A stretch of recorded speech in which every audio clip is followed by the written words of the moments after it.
이봐요, 중국. 수천억입니다, 수천억. 이게 뭡니까, 이게? 한국에 당장 전화 넣으세요. 영하 163도. 모든 것이 얼어붙는 죽음의 바다 위. 세계 1위라 자부하던 거대한 강철 거인들이 하나둘씩 숨을 멈췄습니다. 수천억 원이 공중 분해되는 절망적인 사태. 그 순간 전 세계 선주들이 중국 조선소에 들이민 건 계약 파기 통보가 아니었습니다. 그보다 더 잔인하고 더 치욕적인 요구 조건이 담긴 계약서였죠.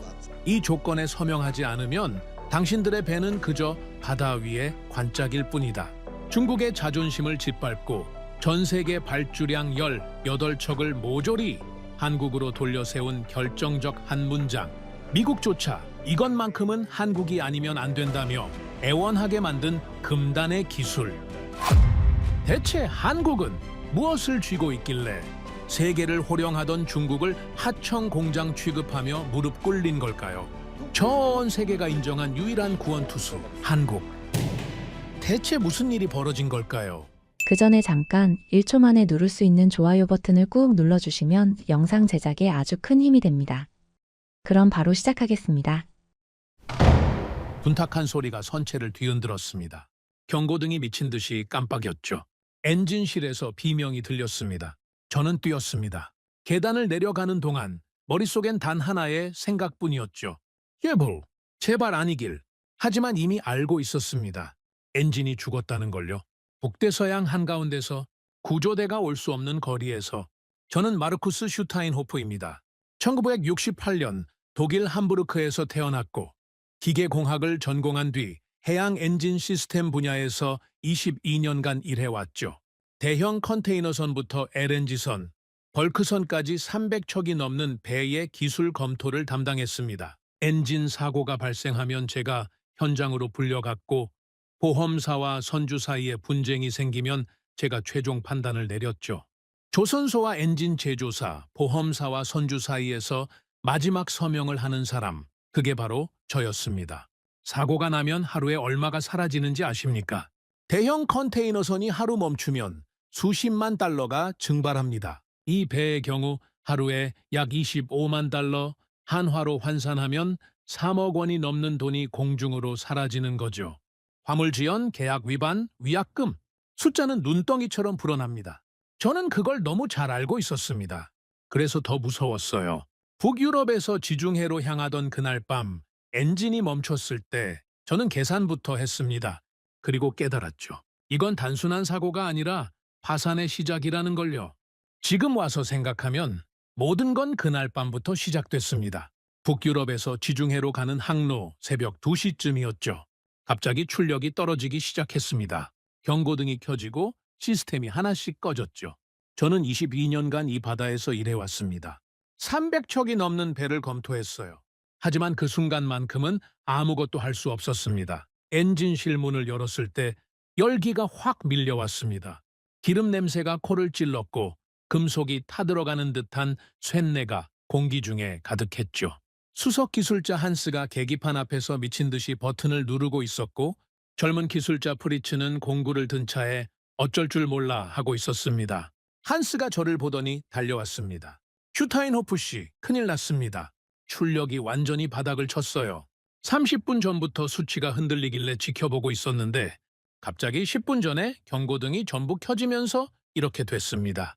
10분 만에요? 10분 만에 이 지경이 됐다는 겁니까? 저도 믿기지 않습니다.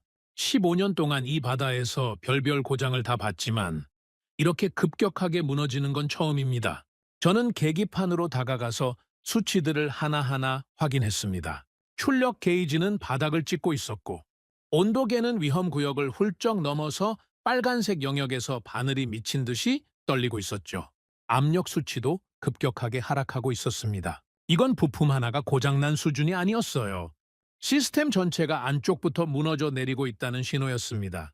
프리츠가 떨리는 목소리로 다가왔습니다. 슈타인호프 씨, 솔직하게 말씀해 주십시오. 이거 고칠 수 있는 겁니까? 우리 지금 어떻게 되는 겁니까? 프리츠, 솔직히 말하면 지금 상태로는 장담하기 어렵습니다. 일단 원인부터 파악해야 합니다. 프리츠의 얼굴이 하얗게 질렸습니다. 22살짜리 청년이었어요. 이번이 첫 장거리 항해였는데 하필 이런 일을 겪게 되다니. 그때 엔진실 문이 벌컥 열리면서 선장이 들어왔습니다. 표정이 험악하게 굳어 있었죠. 슈타인호프 씨, 도대체 무슨 일입니까? 지금 배 전체가 발칵 뒤집혔습니다. 선장님, 상황이 심각합니다. 출력이 완전히 바닥을 쳤고 현재로서는 즉각적인 복구가 어려울 것 같습니다. 뭐라고요? 복구가 어렵다니. 그게 무슨 소립니까? 얼마나 걸린다는 겁니까? 정확히 말씀드리기 어렵습니다. 몇 시간이 될 수도 있고 상황에 따라서는 하루 이상이 걸릴 수도 있습니다. 선장의 얼굴이 시뻘겋게 달아올랐습니다. 하루요? 하루 동안 이 배가 바다 한가운데서 멈추어 있으란 말입니까? 슈타인호프 씨, 지금 이 배에 실린 화물이 얼마짜린지 알고 계십니까? 화주들한테 뭐라고 설명하란 말입니까? 선장님, 저도 그 심각성은 충분히 알고 있습니다. 하지만 지금은 흥분하실 때가 아니라 상황을 파악해야 할 때입니다. 상황 파악은 당신이 해야 할 일 아닙니까? 당신이 기술 책임자잖아요? 선장의 말이 가슴에 비수처럼 꽂혔습니다. 틀린 말이 아니었거든요. 저는 이 배의 기술 자문이었고 2년 전 이 배가 발주됐을 때 모든 기술적 결정에 깊숙이 관여했습니다. 한스가 조심스럽게 끼어들었습니다. 선장님, 일단 저희가 임시 복구를 시도해 보겠습니다. 최선을 다하겠습니다. 최선이 아니라 반드시 살려내야 합니다. 알겠습니까? 반드시? 선장이 문을 박차고 나간 뒤 엔진실에는 무거운 침묵이 흘렀습니다. 한스가 제 옆으로 다가오더니 목소리를 낮춰서 말했습니다. 슈타인호프 씨, 한 가지 여쭤봐도 되겠습니까? 말씀하세요. 저도 이 바다에서 15년 넘게 온갖 엔진을 다뤄봤습니다. 부품이 닳거나 노후화되면 이런 식으로 고장나지 않아요. 서서히 성능이 떨어지다가 결국 멈추는 게 정상이죠. 그런데 이건 다릅니다. 마치 처음부터 뭔가가 잘못 설계된 것처럼 여러 부분에서 동시에 문제가 터지고 있어요. 그래서 하고 싶은 말이 뭡니까? 혹시 이 엔진에 대해서 저희가 모르는 뭔가가 있는 겁니까? 슈타인호프 씨, 솔직하게 말씀해 주십시오. 저는 잠시 말을 잃었습니다. 사실 마음 한구석에서는 이미 어떤 의심이 피어오르고 있었거든요. 하지만 확실한 증거도 없이 섣불리 입을 열 수는 없었습니다. 한스, 지금은 추측으로 말할 때가 아닙니다. 일단 복구에 집중합시다. 한스가 고개를 끄덕이고 돌아갔지만 그의 눈빛이 저를 쫓고 있다는 걸 느낄 수 있었습니다. 그도 저와 같은 생각을 하고 있는 거죠. 기술자들이 밤새 엔진실에 매달렸습니다. 배선을 점검하고 연료 시스템을 확인하고 냉각 장치를 재가동했죠. 새벽 5시가 넘어서야 겨우 엔진이 다시 돌아가기 시작했습니다. 프리츠가 환호성을 질렀습니다. 돌아갑니다. 엔진이 다시 돌아가고 있어요. 한스도 안도의 한숨을 내쉬었죠. 선장이 다시 엔진실로 내려와서 제 어깨를 두드렸습니다. 수고했습니다, 슈타인호프 씨. 덕분에 큰일 날 뻔했다가 겨우 살았군요. 하지만 저는 웃을 수가 없었습니다. 선장님, 한 가지 말씀드려야 할 게 있습니다. 지금 엔진이 돌아가긴 했지만 이건 완전한 수리가 아닙니다. 언제든 같은 문제가 다시 발생할 수 있어요. 가장 가까운 항구에 들어가서 정밀 점검을 받는 것이 좋겠습니다. 선장의 표정이 순식간에 굳어졌습니다. 그게 무슨 소립니까? 항구에 들어가면 화물 인도가 며칠이나 늦어집니다. 그 손실을 어떻게 감당하란 말입니까? 선장님, 만약 바다 한가운데서 다시 엔진이 멈추면 그때는 지금보다 훨씬 더 큰 손실이 발생합니다. 최악의 경우에는 배 전체를 잃을 수도 있어요. 지금 겁주는 겁니까? 겁주는 게 아니라 현실적인 판단을 말씀드리는 겁니다. 선장이 한참 동안 저를 노려보다가 결국 고개를 저었습니다. 일단 예정대로 항해를 계속합니다. 문제가 다시 생기면 그때 판단하겠습니다. 저는 더 이상 반박하지 않았습니다. 선장의 결정에 따를 수밖에 없었죠. 하지만 가슴 한구석에서는 불길한 예감이 점점 커지고 있었습니다. 그리고 이틀 뒤 제 예감은 현실이 됐습니다. 똑같은 시간대, 똑같은 증상으로 엔진이 다시 멈췄습니다. 출력이 흔들리기 시작하더니 경고등이 켜지고 결국 완전히 정지해버렸죠. 첫 번째 사고와 완벽하게 동일한 패턴이었습니다. 한스가 절망적인 표정으로 저에게 다가왔습니다. 슈타인호프 씨, 이건 우연이 아닙니다. 똑같은 고장이 똑같은 방식으로 반복되고 있어요. 도대체 이 엔진이 뭐가 문제인 겁니까? 한스, 같은 고장이 2번 일어나면 그건 우연이 아닙니다. 구조적인 문제예요. 이 엔진은 처음부터 뭔가가 근본적으로 잘못되어 있었던 겁니다. 프리츠가 울먹이는 목소리로 물었습니다. 그러면 우리 어떻게 되는 겁니까? 이대로 바다 위에서 표류하는 겁니까? 저는 대답하지 못했습니다. 사실 저도 두려웠거든요. 본사에서 연락이 왔고 선장이 무전으로 상황을 보고했습니다. 그 뒤에 보험사에서도 전화가 왔죠. 상대방의 목소리는 얼음장처럼 차가웠습니다.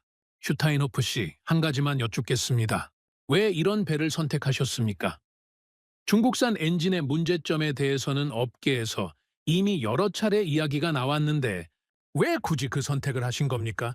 저는 대답하지 못했습니다. 무슨 말을 해야 할지 알 수 없었거든요. 슈타인호프 씨, 거기 계십니까? 네, 있습니다. 대답해 주시죠. 왜 이런 배를 선택하셨습니까? 그때는 가장 합리적인 선택이라고 판단했습니다. 전화가 끊어진 뒤에도 한참 동안 멍하니 앉아 있었습니다. 머릿속이 온통 후회와 분노, 자책으로 뒤범벅이 되어 있었죠. 그때였습니다. 이상하게도 불현듯 한 단어가 머릿속에 떠올랐습니다. 한국. 몇 년 전 해양장비 국제 전시회에서 동료가 했던 말이 문득 떠올랐어요. 슈타인호프, 저기 한국 부스 봤어? 엔진 기술이 상당하더군. 엔진만큼은 한국이 다르다던데 그때 저는 뭐라고 대답했을까요? 한국? 조선은 잘하지. 배 만드는 건 인정해. 하지만 엔진은 아직 유럽이나 일본이 앞서 있지 않나? 한국은 빠르긴 한데 위험한 바다에서 검증된 적이 있나? 그렇게 말하고 흘려버렸습니다. 그런데 지금 제가 선택한 배가 북대서양 한가운데서 두 번이나 멈춰버린 이 순간에 왜 하필 그 말이 떠오른 걸까요? 왜 하필 한국이라는 이름이 머릿속을 맴도는 걸까요? 아직은 확신이 없었습니다. 하지만 이상하게도 그 단어가 떠나질 않았어요. 한국. 그때는 믿지 않았습니다. 아직은요. 왜 중국을 선택했느냐고요? 그 질문을 받을 때마다 저는 같은 대답을 했습니다. 그때는 가장 합리적인 선택이었다고요. 도박이 아니었습니다. 계산이었어요. 냉정하고 철저한 계산. 그런데 지금 와서 생각하면 그 계산이 저를 이 자리까지 끌고 온 겁니다. 2년 전으로 돌아가 보겠습니다. 그때 저는 유럽 대형 선사의 기술 자문으로 일하고 있었죠. 회사에서 새로운 컨테이너선 3척을 발주하기로 결정했고 저는 기술 검토 책임자로 그 프로젝트에 투입됐습니다. 조선소 선정부터 엔진 선택까지 모든 기술적 판단이 제 손을 거쳐야 했어요. 첫 번째 회의가 열린 날을 아직도 생생하게 기억합니다. 회의실에는 경영진 5명과 재무팀장, 그리고 저까지 총 7명이 앉아 있었죠. 테이블 위에는 3개의 제안서가 놓여 있었습니다. 한국, 중국, 그리고 일본, 세계 조선업계의 빅스라였죠. 재무팀장 밀러가 먼저 입을 열었습니다. 자, 여러분, 3곳의 제안서를 모두 검토해 봤습니다. 결론부터 말씀드리면 가격 차이가 상당합니다. 중국 조선소의 견적이 가장 낮고 한국이 중간, 일본이 가장 높습니다. 구체적으로 얼마나 차이가 납니까? 사장인 베버 씨가 물었죠. 중국과 한국의 차이가 척당 약 15%입니다. 3척을 발주하면 총 수천만 달러의 차이가 나죠. 일본은 한국보다도 10% 이상 높습니다. 회의실에 잠시 침묵이 흘렀습니다. 수천만 달러. 그건 결코 작은 돈이 아니었어요. 아무리 대형 선사라고 해도 그 정도 금액이면 한 해 수익에 직접적인 영향을 미치는 수준이었죠. 베버 사장이 저를 쳐다봤습니다. 슈타인호프 씨, 기술적인 측면에서는 어떻습니까? 새 조선소의 역량 차이가 있습니까? 저는 준비해 온 자료를 펼쳤습니다. 사장님, 솔직히 말씀드리면 세 나라 모두 기술적으로는 충분한 역량을 갖추고 있습니다. 일본은 전통적인 강자이고 한국은 최근 20년간 급성장해서 세계 1위 자리를 다투고 있죠. 중국은 후발주자지만 지난 10년간 엄청난 속도로 추격해왔습니다. 현재 수주량 기준으로는 중국이 세계 1위입니다. 수주량 1위라 그 말은 가장 많은 배를 만들고 있다는 뜻이군요. 그렇습니다. 중국 정부의 전폭적인 지원 아래 조선 산업이 급성장했고 가격 경쟁력에서는 어느 나라도 중국을 따라올 수 없는 상황입니다. 영업이사 슈미트가 끼어들었습니다. 슈타인호프 씨, 그런데 중국산 품질에 대한 우려는 없습니까? 업계에서 종종 이야기가 나오던데요. 그 점은 저도 검토해봤습니다. 확실히 10년 전만 해도 중국 조선소에 품질 문제가 있었던 건 사실입니다. 하지만 최근 들어서는 많이 개선됐다는 평가가 지배적이에요. 국제 인증도 모두 통과했고 유럽 선급 협회의 검사도 문제없이 통과한 기록이 있습니다. 밀러 팀장이 고개를 끄덕였습니다. 그렇다면 가격 대비 성능으로 보면 중국이 가장 합리적인 선택이라는 말씀이시군요. 단순히 가격만 보면 그렇습니다. 다만 저는 잠시 말을 멈췄습니다. 다만 뭡니까? 한국 조선소의 제안서도 상당히 인상적입니다. 가격은 중국보다 높지만 기술 사양서의 디테일이 다릅니다. 특히 엔진 부분에서 차이가 있어요. 베버 사장이 눈썹을 치켜 올렸습니다. 엔진이요? 구체적으로 어떤 차이가 있습니까? 한국 측은 자국산 엔진을 탑재하겠다고 제안했습니다. 최근 한국 엔진 기술이 상당히 발전했다는 평가가 있거든요. 반면 중국 측은 중국산 엔진을 기본으로 하되 원하면 유럽산 엔진으로 교체할 수 있다고 했습니다. 물론 추가 비용이 발생하지만요. 슈미트 이사가 손을 내저었습니다. 잠깐만요, 슈타인호프 씨. 한국 엔진이 좋다는 건 알겠는데 그게 15%의 가격 차이를 정당화할 수 있습니까? 우리가 엔진 때문에 수천만 달러를 더 쓸 이유가 있습니까? 저는 잠시 고민했습니다. 솔직히 말하면 그 질문에 명확하게 답하기 어려웠어요. 한국 엔진이 좋다는 건 알고 있었지만 당시만 해도 구체적인 데이터로 증명하기가 쉽지 않았거든요. 현재로서는 그 정도의 가격 차이를 정당화할 만한 명확한 근거는 없습니다. 제가 그렇게 대답했습니다. 지금 생각하면 그게 제 인생 최대의 실수였죠. 회의가 계속됐습니다. 경영진들은 하나같이 비용 절감에 초점을 맞추고 있었어요. 당시 해운업계는 불황의 끝자락에 있었고 모든 선사들이 허리띠를 졸라매고 있었거든요. 베버 사장이 결론을 내렸습니다. 슈타인호프 씨, 당신의 기술적 판단을 존중합니다. 하지만 현재 회사 상황에서 15%의 추가 비용을 감당하기는 어렵습니다. 중국 조선소를 최종 후보로 검토하되 품질 관리를 철저히 하는 조건으로 진행하면 어떻겠습니까? 사장님, 그렇게 하시겠다면 저도 이견은 없습니다. 다만 한 가지 조건을 달고 싶습니다. 엔진 선택에 대해서는 제가 좀 더 검토할 시간을 주십시오. 중국산 엔진을 그대로 쓸지 아니면 유럽산으로 교체할지 결정해야 합니다. 좋습니다. 엔진 문제는 슈타인호프 씨에게 맡기겠습니다. 2주 안에 최종 결정을 내려주십시오. 회의가 끝나고 저는 사무실로 돌아와서 한참 동안 생각에 잠겼습니다. 솔직히 마음 한구석이 불편했어요. 한국 제안서를 다시 펼쳐보니 기술 사양서가 정말 꼼꼼하게 작성되어 있었거든요. 특히 엔진 부분에서는 중국 측 제안서와 확연한 차이가 있었습니다. 하지만 저는 결국 중국산 엔진을 선택했습니다. 왜냐고요? 이유는 간단했어요. 당시 중국 조선소에서 파격적인 조건을 제시했거든요. 중국산 엔진을 선택하면 추가로 5%의 할인을 해주겠다고 했습니다. 유럽산 엔진으로 교체하면 오히려 10%의 추가 비용이 발생하고요. 20% 가까운 차이였습니다. 재무팀에서 다시 연락이 왔습니다. 슈타인호프 씨, 엔진건은 어떻게 됐습니까? 중국 측에서 빨리 결정을 내려달라고 재촉하고 있습니다. 밀러 씨, 제가 좀 더 시간을 두고 검토하고 싶은데요. 엔진은 배의 심장이나 마찬가지입니다. 신중하게 결정해야 해요. 슈타인호프 씨, 솔직히 말씀드리면 경영진에서는 이미 마음을 굳힌 것 같습니다. 중국산 엔진으로 가면 총 비용이 20% 가까이 절감됩니다. 이 정도 차이면 다른 선택지가 없어요. 하지만 엔진 품질에 대한 확신이 슈타인호프 씨, 중국이 지금 세계에서 배를 가장 많이 만드는 나라입니다. 그 많은 배들이 다 중국산 엔진을 달고 바다를 누비고 있어요. 만약 정말 문제가 있었다면 벌써 업계에서 난리가 났겠죠. 아무 일 없다는 건 그만큼 검증됐다는 뜻 아닙니까? 저는 반박하지 못했습니다. 밀러의 말도 일리가 있었거든요. 당시 중국 조선소에서 건조된 배들이 전 세계 바다를 누비고 있었고 대규모 사고 소식은 들려오지 않았습니다. 적어도 표면적으로는 그랬어요. 그리고 결정적인 순간이 왔습니다. 중국 조선소에서 기술팀이 직접 날아왔어요. 프레젠테이션을 하겠다면서요. 회의실에서 그들을 만났을 때 저는 솔직히 놀랐습니다. 자료가 정말 잘 준비되어 있었거든요. 그래프, 도표, 인증서, 시험 결과, 빈틈이 없어 보였죠. 중국 측 기술이사 리웨이가 자신 있게 말했습니다. 슈타인호프 씨, 저희 엔진은 국제해사기구의 모든 기준을 통과했습니다. 친환경 규제도 만족하고 연비 효율도 유럽산과 대등한 수준입니다. 가격은 훨씬 저렴하고요. 무엇을 더 원하십니까? 리 이사님, 실제 운항 데이터는 있습니까?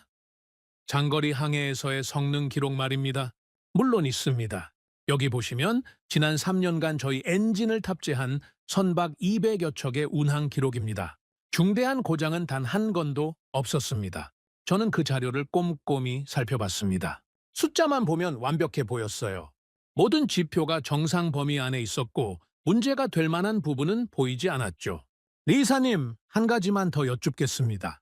북대서양 같은 극한 환경에서의 운항 기록도 있습니까? 폭풍이나 한파 속에서 장기간 운항한 데이터요. 리웨이가 잠시 뜸을 들였습니다. 그 정도의 극한 환경 데이터는 아직 충분하지 않습니다. 하지만 시뮬레이션 테스트 결과는 있습니다. 모든 조건에서 문제없이 통과했습니다. 시뮬레이션과 실제는 다릅니다. 저는 그걸 알고 있었어요. 하지만 그때 밀러가 옆에서 제 팔꿈치를 쿡 찔렀습니다. 눈빛이 말하고 있었죠. 더 이상 까다롭게 굴지 마라. 결국 저는 승인서에 서명했습니다. 마르쿠스 슈타인호프 기술 자문. 그 서명이 모든 것의 시작이었죠. 지금 와서 생각하면 모든 게 너무 매끄러웠습니다. 가격도 좋고 납기도 빠르고 서류도 완벽하고 너무 쉬운 결정은 항상 의심했어야 했어요. 하지만 그때 저는 숫자만 보고 있었습니다. 냉정하고 합리적이라고 믿었던 그 숫자들이 결국 저를 북대서양 한가운데서 멈춰 세운 겁니다. 그때의 확신이 지금의 저를 가장 괴롭힙니다. 만약 그때 한국을 선택했다면 어땠을까? 15%의 추가 비용을 감당했다면 어땠을까? 하지만 이미 지나간 일이었죠. 저는 중국을 선택했고 그 선택의 대가를 북대서양 한가운데서 치르고 있었습니다. 문제는 선택이 아니었어요. 제가 보지 못한 부분이 문제였습니다. 숫자 뒤에 숨겨진 진실, 서류로는 확인할 수 없는 현실, 그걸 놓쳤던 겁니다. 그리고 그 대가는 생각보다 훨씬 컸습니다. 두 번째 사고가 나고 나서 저는 본격적인 기술 점검에 들어갔습니다. 더 이상 임시 방편으로 때울 수 있는 상황이 아니었거든요. 같은 고장이 같은 방식으로 두 번 반복됐다는 건 이게 단순한 부품 문제가 아니라 구조적인 결함이라는 뜻이었습니다. 배가 겨우 가까운 항구에 입항했을 때 저는 한스와 함께 선체부터 꼼꼼하게 살펴봤습니다. 혹시 선체 구조에 문제가 있어서 엔진에 과부하가 걸린 건 아닌지, 용접 부위에 균열이 생긴 건 아닌지 모든 가능성을 열어두고 조사했죠. 한스가 선체 외벽을 두드리며 말했습니다. 슈타인호프 씨, 선체는 이상이 없습니다. 용접 상태도 양호하고 구조적인 변형도 발견되지 않았어요. 중국 조선소가 배를 못 만드는 건 아닌 것 같습니다. 그렇다면 문제는 선체가 아니라는 거군요. 네, 제 판단으로는 그렇습니다. 배의 몸은 멀쩡해요. 문제는 다른 곳에 있습니다. 저도 같은 생각이었습니다. 선체는 말이 없었어요. 대신 엔진이 소리치고 있었죠. 문제는 외형이 아니라 내부였습니다. 배의 몸이 아니라 배의 심장, 바로 엔진이었어요. 저는 엔진실로 내려가서 운항 기록 데이터를 뽑아보기로 했습니다. 요즘 대형 선박들은 엔진의 모든 작동 상태가 실시간으로 기록됩니다. 출력, 온도, 압력, 연료 소비량, 진동 수치까지 전부 로그로 남아요. 그 데이터를 분석하면 엔진이 언제, 어떤 상황에서 문제를 일으켰는지 정확하게 파악할 수 있죠. 프리츠가 노트북을 들고 와서 데이터를 띄웠습니다. 슈타인호프 씨, 지난 한 달간의 엔진 로그입니다. 제가 봐도 뭔가 이상한 부분이 있는 것 같은데 정확히 뭐가 문제인지는 모르겠습니다. 저는 화면을 자세히 들여다봤습니다. 처음에는 별다른 이상이 보이지 않았어요. 출력 수치도 정상 범위 안에 있었고 온도나 압력도 크게 벗어나지 않았죠. 하지만 데이터를 시간 순서대로 쭉 훑어보니 뭔가 이상한 패턴이 눈에 들어오기 시작했습니다. 프리츠, 여기 이 부분 보이십니까? 출력 수치가 미세하게 흔들리고 있어요. 네? 어디요? 여기 이 구간입니다.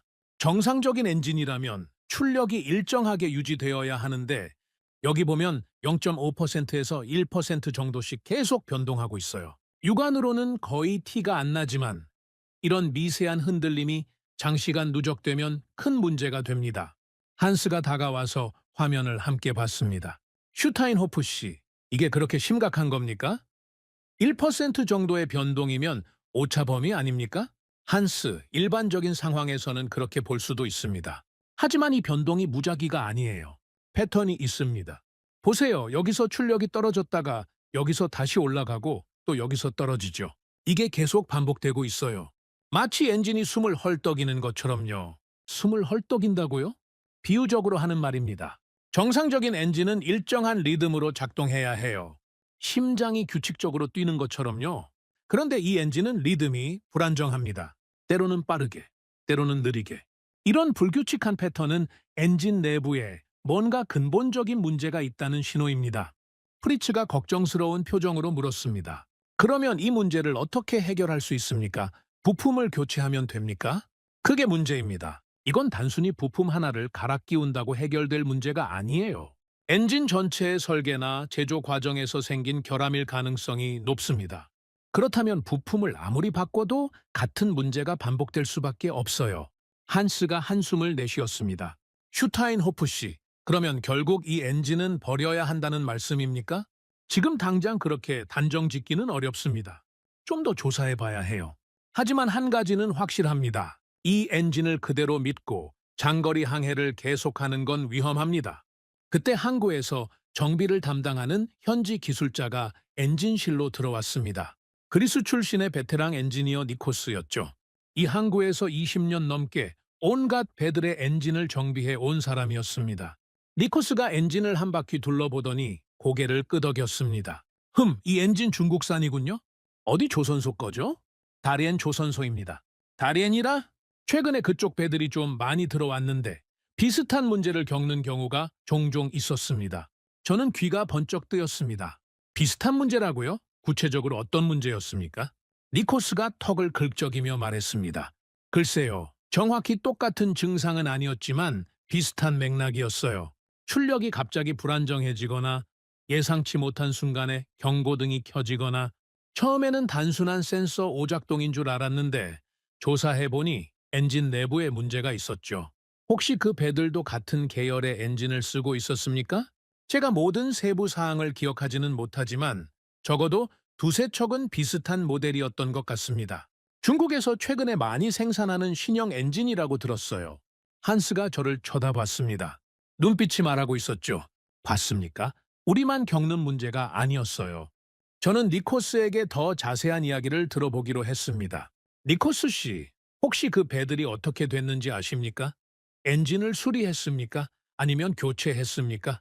경우에 따라 달랐습니다. 어떤 배는 부품을 교체하고 계속 운항했고 어떤 배는 아예 엔진을 통째로 갈아버렸죠.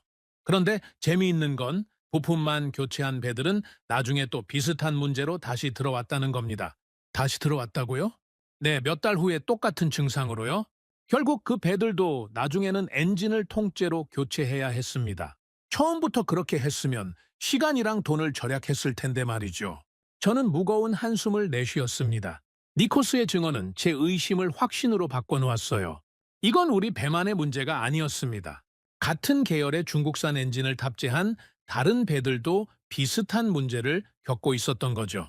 그 말은 곧 이 문제가 개별적인 불량이 아니라 구조적인 결함이라는 뜻이었습니다. 프리츠가 조심스럽게 물었습니다. 슈타인호프 씨, 그러면 우리도 엔진을 통째로 교체해야 합니까? 그게 가능하기나 한 겁니까? 기술적으로는 가능합니다.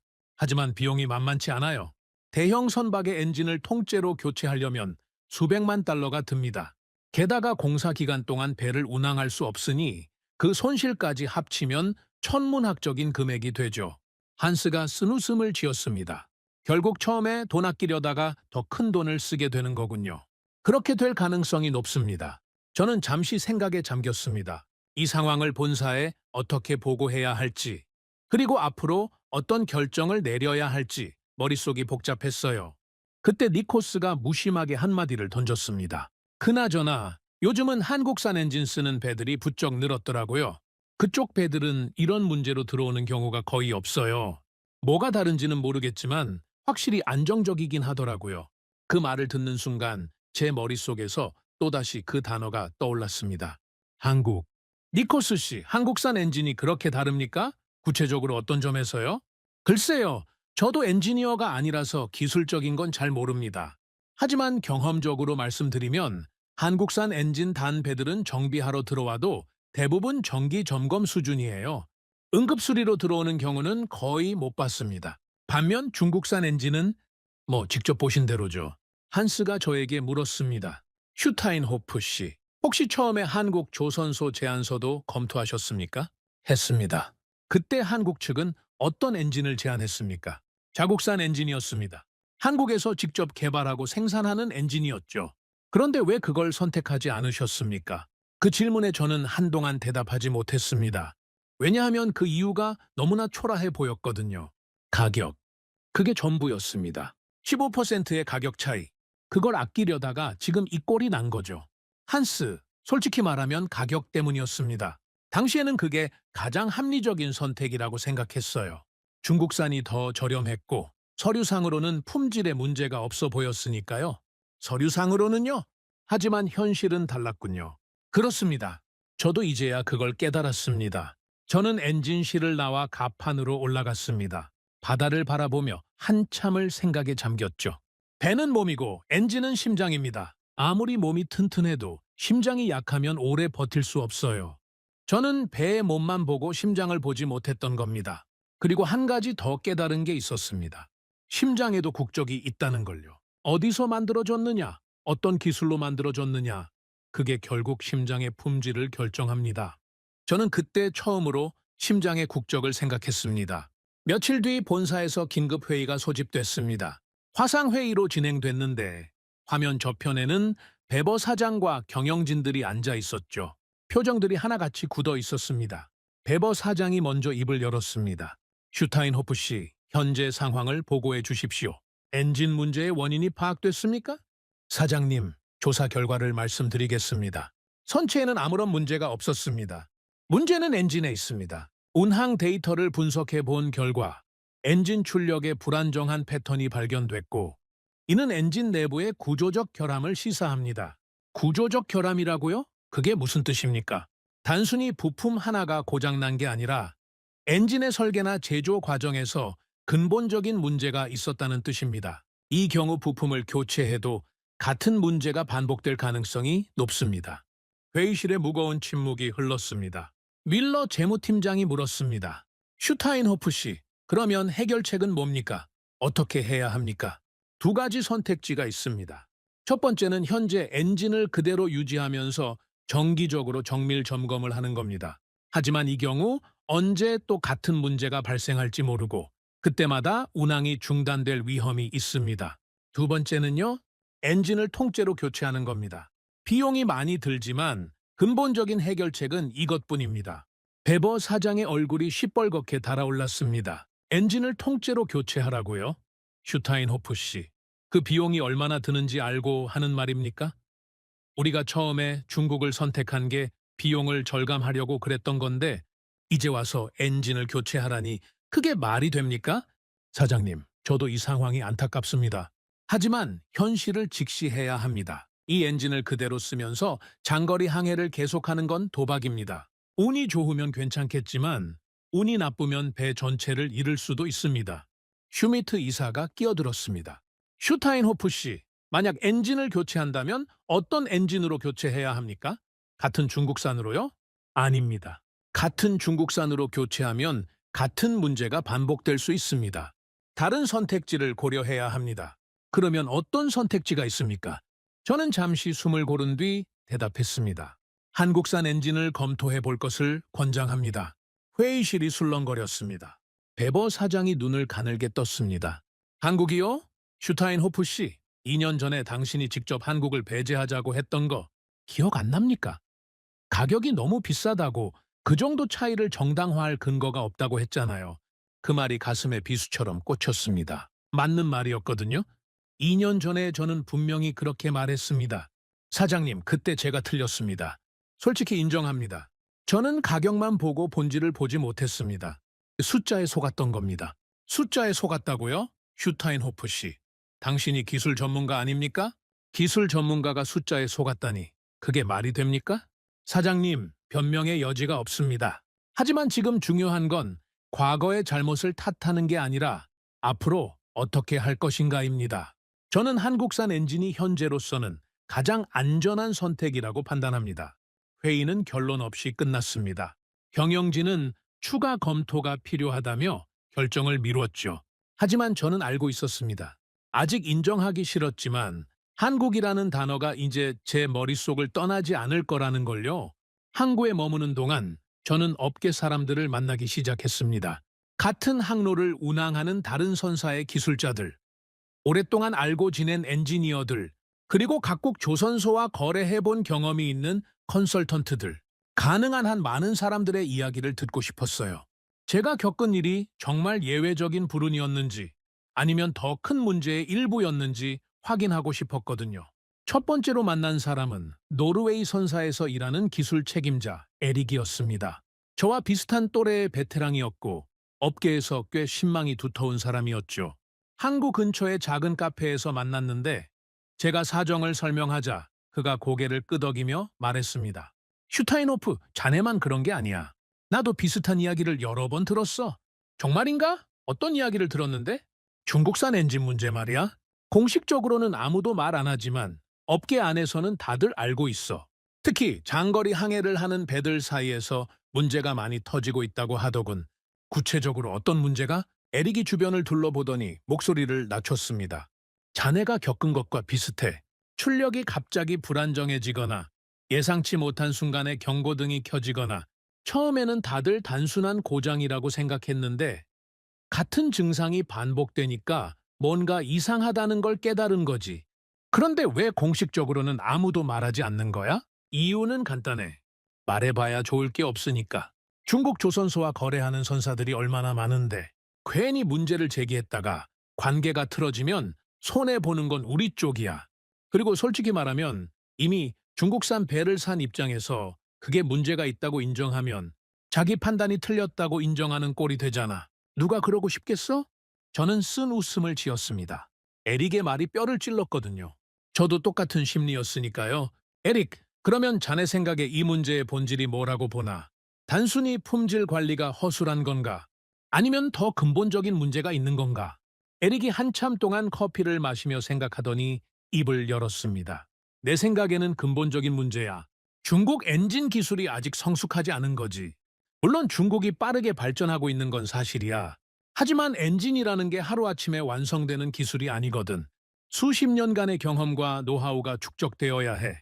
실패하고 개선하고 또 실패하고 또 개선하고 그 과정을 거쳐야 비로소 믿을 수 있는 엔진이 나오는 거야.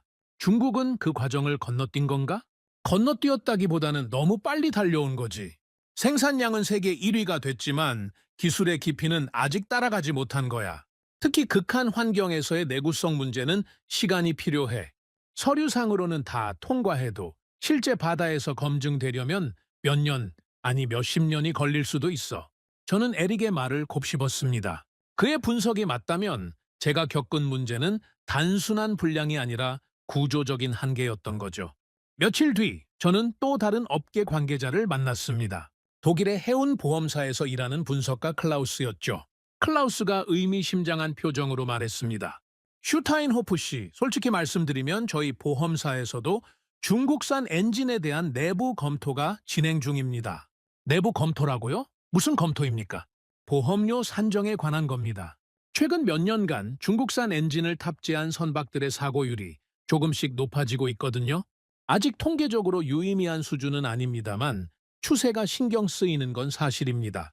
그러면 앞으로 중국산 엔진을 쓴 배에는 보험료가 올라갈 수도 있다는 뜻입니까? 가능성은 있습니다. 반대로 한국산이나 유럽산 엔진을 쓴 배들은 보험료가 유지되거나 오히려 낮아질 수도 있고요. 한국산 엔진은 그만큼 신뢰도가 높다는 뜻입니까? 데이터가 그렇게 말하고 있습니다. 숫자는 거짓말을 하지 않거든요. 같은 조건에서 운항했을 때 어떤 엔진이 더 안정적인지는 사고 기록을 보면 알 수 있습니다. 저는 클라우스에게 좀 더 구체적인 이야기를 들어보기로 했습니다. 클라우스 씨, 혹시 최근에 중국산 엔진 관련해서 큰 사고가 있었습니까? 클라우스가 잠시 망설이더니 조심스럽게 입을 열었습니다. 공식적으로 말씀드리기는 어렵습니다만 비공식적으로 몇 가지 사례가 있었습니다. 특히 LNG선 쪽에서 문제가 좀 있었어요. 연료 시스템 관련 문제였는데 중국산 엔진 중 일부가 극한 조건에서 문제를 일으켰다는 보고가 있었습니다. 연쇄적인 고장이었습니까? 그렇다고 들었습니다. 한 척에서 문제가 터지고 비슷한 시기에 다른 척에서도 비슷한 문제가 터지고 처음에는 우연의 일치라고 생각했는데 세 번째, 네 번째 사례가 나오니까 우연이 아니라는 게 분명해졌죠. 그런데 왜 뉴스에는 안 나옵니까?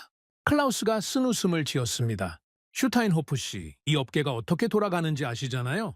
선사들은 자기네 배에 문제가 있다는 걸 공개하고 싶어 하지 않습니다. 문제가 터지면 조용히 합의하고 보상하고 덮어버리는 게 관행이에요. 언론에 나가봐야 서로 손해니까요. 그러니까 모두 알고 있지만 아무도 말하지 않는다는 거군요.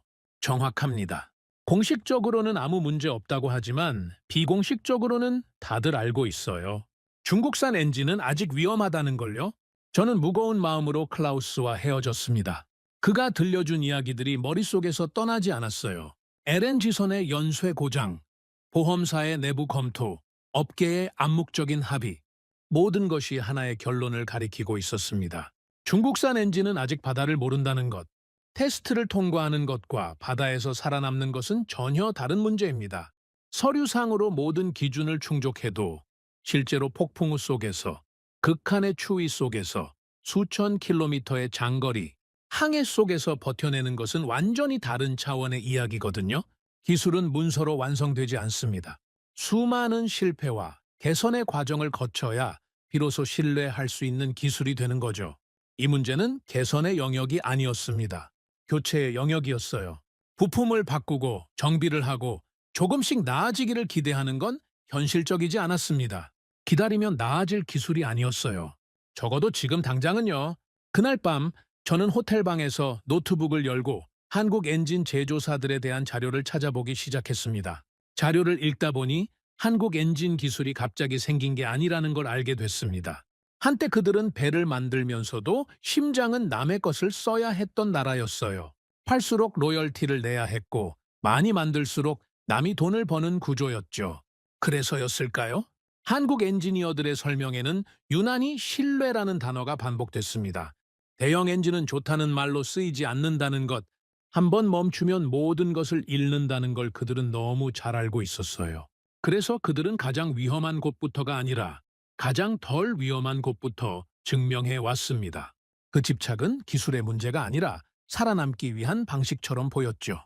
그리고 한 가지 더 눈에 띄는 게 있었습니다.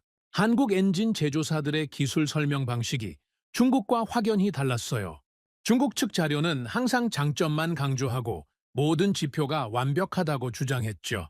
반면 한국 측 자료는 장점뿐 아니라 한계점도 명시하고 있었습니다. 어떤 조건에서 성능이 떨어질 수 있는지, 어떤 상황에서 주의가 필요한지 솔직하게 적어 놓은 거죠.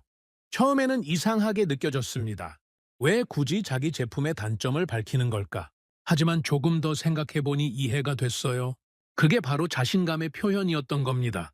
진짜 실력이 있는 사람은 자기 한계를 인정하는 것을 두려워하지 않거든요.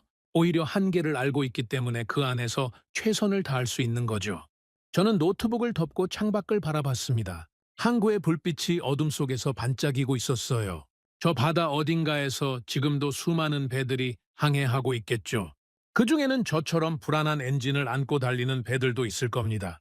한 가지 확실한 건 저는 더 이상 그런 불안을 안고 살고 싶지 않다는 거였습니다. 이 엔진은 바다를 모릅니다. 시험장에서는 잘 달릴 수 있어도 진짜 바다에서는 버텨내지 못해요. 저는 그걸 2번의 사고로 직접 확인했습니다. 이제 결정을 내려야 할 때였습니다. 더 이상 미룰 수 없었어요. 엔진을 교체하기로 마음먹은 뒤 저는 본격적으로 대안을 찾기 시작했습니다. 중국산이 안 된다면 다른 선택지가 있어야 하잖아요. 처음에는 유럽산 엔진을 검토해봤습니다. 독일, 핀란드, 덴마크. 전통적으로 해양 엔진 기술의 강자들이었죠. 품질은 의심할 여지가 없었습니다. 하지만 문제는 다른 곳에 있었어요. 독일의 엔진 제조사에 연락을 취했을 때 담당자가 이렇게 말했습니다. 슈타인호프 씨, 저희 제품에 관심을 가져주셔서 감사합니다. 다만 현재 생산 일정이 꽉 차 있어서 최소 14개월은 대기하셔야 합니다. 14개월이요? 그렇게 오래 걸립니까? 네, 최근 주문이 많이 밀려 있습니다. 친환경 규제가 강화되면서 엔진 교체 수요가 급증했거든요. 저희도 생산 능력을 늘리고 있지만 당장은 어려운 상황입니다. 14개월. 그 시간 동안 저 배를 어떻게 하란 말입니까? 운항을 중단하고 1년 넘게 기다리라는 건 사실상 불가능한 얘기였습니다. 핀란드 쪽도 상황은 비슷했습니다. 담당자와 통화했을 때 그가 말했죠. 납기는 12개월 정도 소요됩니다. 그리고 가격이 문제가 될 수 있습니다. 현재 원자재 가격이 많이 올라서 2년 전 견적보다 30% 이상 높아졌거든요. 30%요? 네, 유감스럽지만 그렇습니다. 그리고 설치 비용과 기술 지원 비용을 합치면 총 비용은 더 올라갈 겁니다. 저는 한숨을 쉬었습니다. 납기도 문제, 가격도 문제. 유럽산 엔진은 품질은 좋지만 현실적으로 접근하기가 어려웠어요. 일본 쪽도 알아봤습니다. 일본은 전통적으로 해양 엔진 기술에서 강점이 있었고 품질에 대한 신뢰도도 높았죠. 하지만 일본 제조사의 대답도 크게 다르지 않았습니다. 슈타인호프 씨, 저희 엔진을 검토해 주셔서 감사합니다. 하지만 현재 저희는 주로 일본 국내 선사들과 장기 계약을 맺고 있어서 해외 신규 고객에게는 우선순위를 드리기 어렵습니다. 납기가 최소 18개월은 예상됩니다. 18개월이요? 그건 너무 깁니다. 유감입니다만 그게 저희가 드릴 수 있는 최선입니다. 전화를 끊고 나서 저는 한참 동안 멍하니 앉아 있었습니다. 선택지가 생각보다 많지 않았어요. 아니, 솔직히 말하면 거의 없었습니다. 유럽은 너무 오래 걸리고 일본은 문이 닫혀 있고 중국은 이미 믿을 수 없다는 걸 확인했고 그러면 대체 어디로 가야 한단 말입니까? 그때 보험사에서 연락이 왔습니다. 클라우스가 아니라 다른 담당자였는데 계약 조건 변경에 대해 논의하고 싶다고 했죠. 슈타인호프 씨, 최근 귀사 선박에서 발생한 사고에 대해 저희 내부적으로 검토가 진행됐습니다. 그 결과 보험 조건에 일부 변경이 필요하다는 결론이 나왔습니다. 변경이라니요? 어떤 변경입니까? 현재 탑재된 엔진을 그대로 유지하실 경우 보험료가 인상될 예정입니다. 구체적인 수치는 추후 협의하겠지만 상당한 폭의 인상이 될 것으로 보입니다. 상당한 폭이라면 대략 어느 정도를 말씀하시는 겁니까? 최소 25% 이상입니다. 25%. 대형 선박의 보험료가 25% 오르면 그게 얼마인지 아십니까?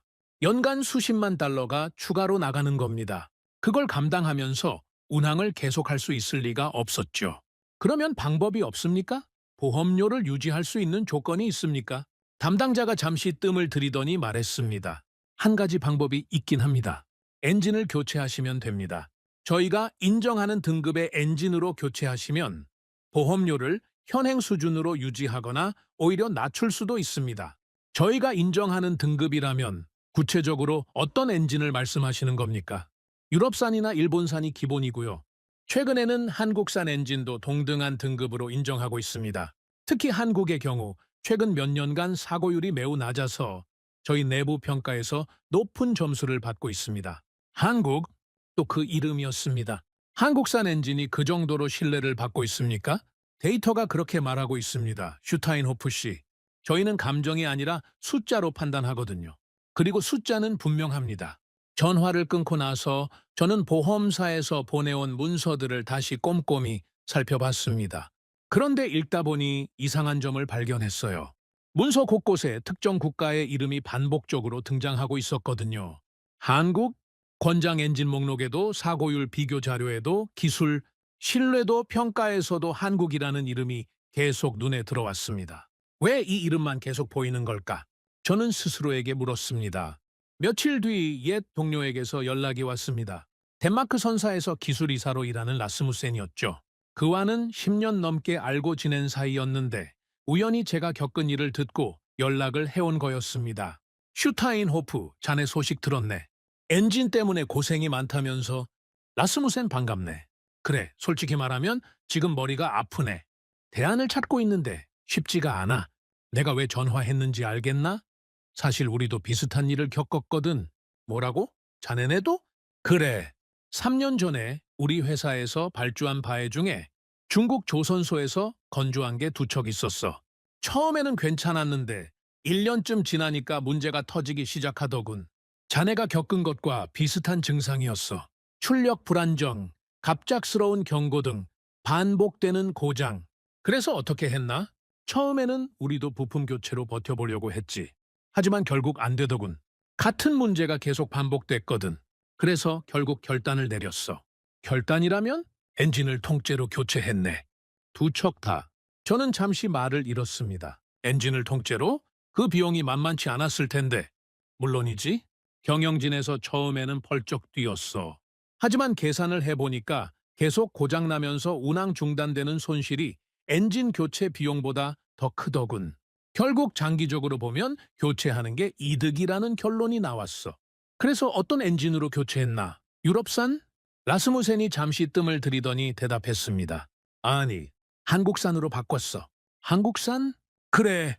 처음에는 나도 반신반의했네. 솔직히 말하면 한국 엔진에 대해서 잘 몰랐거든. 하지만 주변에서 추천을 많이 하더군. 가격도 유럽산보다 합리적이고 납기도 빠르고 무엇보다 최근 성능 평가에서 좋은 점수를 받고 있다고 해서 결과는 어땠나? 결과가 어땠냐고 라스무센이 웃으며 말했습니다. 슈타인호프, 솔직히 말해줄게. 엔진 교체하고 나서 2년이 지났는데 단 한 번도 문제가 없었어. 한 번도. 그전에는 몇 달에 한 번씩 뭔가 터졌는데 지금은 아무 일도 안 일어나. 정기 점검만 받으면 되더군. 정말인가? 정말이야. 나도 처음에는 믿기 어려웠어. 그런데 결과가 너무 명확하더군. 같은 항로, 같은 조건에서 운항하는데 엔진만 바꿨더니 완전히 다른 배가 된 거야. 선장들도 좋아하고 기술팀도 편해졌고 무엇보다 나도 밤에 잠을 잘 수 있게 됐지. 언제 전화화가 올지 모른다는 불안감 없이 말이야. 저는 한참 동안 아무 말도 하지 못했습니다. 라스무센의 이야기가 머릿속에서 맴돌았어요. 엔진만 바꿨더니 완전히 다른 배가 됐다. 2년 동안 단 한 번도 문제가 없었다. 그게 가능한 일입니까? 라스무센, 한 가지만 더 물어보겠네. 한국산 엔진으로 결정하기 전에 다른 선택지는 검토 안 해봤나? 유럽산이나 일본산 말이야. 물론 해봤지. 하지만 자네도 알다시피 유럽은 납기가 너무 길고 가격도 비싸. 일본은 문이 잘 안 열리고 현실적으로 선택할 수 있는 옵션이 한국밖에 없었어. 처음에는 어쩔 수 없이 선택한 거였는데 결과적으로는 최선의 선택이 됐지. 어쩔 수 없이 선택했는데 최선이 됐다. 그래, 인생이 그런 거 아니겠나? 가끔은 돌아가는 길이 가장 빠른 길이 되기도 하지. 전화를 끊고 나서 저는 오랫동안 생각에 잠겼습니다. 라스무센의 경험담이 계속 머릿속을 맴돌았어요. 그리고 문득 몇 년 전 일이 떠올랐습니다. 해양장비 국제전시회에 갔을 때였죠. 각국의 조선소와 엔진 제조사들이 부스를 차리고 자사 제품을 홍보하고 있었습니다. 저는 여러 부스를 돌아다니며 정보를 수집했는데 그때 한국 부스 앞을 지나친 적이 있었어요. 한국 부스는 다른 곳들과 분위기가 좀 달랐습니다. 화려한 영상이나 과장된 슬로건 대신 기술 도면과 시험 데이터가 벽면을 가득 채우고 있었죠. 저는 잠깐 들러서 자료를 훑어봤는데 그때 한국 측 기술자가 다가와서 설명을 해줬습니다. 저희 엔진은 최고가 아닙니다. 그가 처음 한 말이 그거였어요. 저는 귀를 의심했습니다. 영업 자리에서 자기 제품이 최고가 아니라고 말하는 사람이 어디 있습니까? 최고가 아니라니요? 그러면 뭡니까? 저희는 가장 안 멈추는 엔진을 만듭니다. 대형 엔진에서 중요한 건 최고 성능이 아니라 지속 성능이거든요. 한 번 멈추면 모든 게 끝나니까요. 지속 성능이요? 네. 극한 환경에서, 장시간 운항에서, 예상치 못한 상황에서도 멈추지 않는 것. 그게 저희가 추구하는 가치입니다. 솔직히 말씀드리면 특정 조건에서는 유럽산 엔진이 저희보다 나을 수도 있습니다. 하지만 종합적인 신뢰성에서는 저희가 자신 있습니다. 그때 저는 어떻게 반응했을까요? 솔직히 말하면 대수롭지 않게 여기고 지나쳤습니다. 한국이 조선은 잘하지만 엔진은 아직 유럽에 못 미친다고 생각했거든요. 그리고 가격도 저렴하지 않았고 굳이 검증 안 된 걸 선택할 이유가 없다고 판단했죠. 그런데 지금 돌이켜보니 그 기술자의 말이 다르게 들렸습니다. 최고가 아니라 가장 안 멈추는 엔진. 그때는 겸손인 줄 알았는데 지금 생각하면 그게 본질이었던 거예요. 대형 엔진에서 정말 중요한 게 뭡니까? 한 번 멈추면 모든 게 끝나는 거잖아요. 저는 그걸 2번의 사고로 직접 경험했습니다. 그리고 한 가지 더 기억나는 게 있었습니다. 그 기술자에게 제가 질문을 몇 개 던졌는데 그가 하나도 피하지 않고 다 대답했어요. 심지어 자기 제품의 약점까지 솔직하게 인정했죠. 중국 측 기술자들이 질문을 받으면 슬쩍 화제를 돌리거나 모호하게 대답했던 것과는 완전히 달랐습니다. 왜 그때 그걸 중요하게 여기지 않았을까요? 왜 가격만 보고 본질을 놓쳤을까요?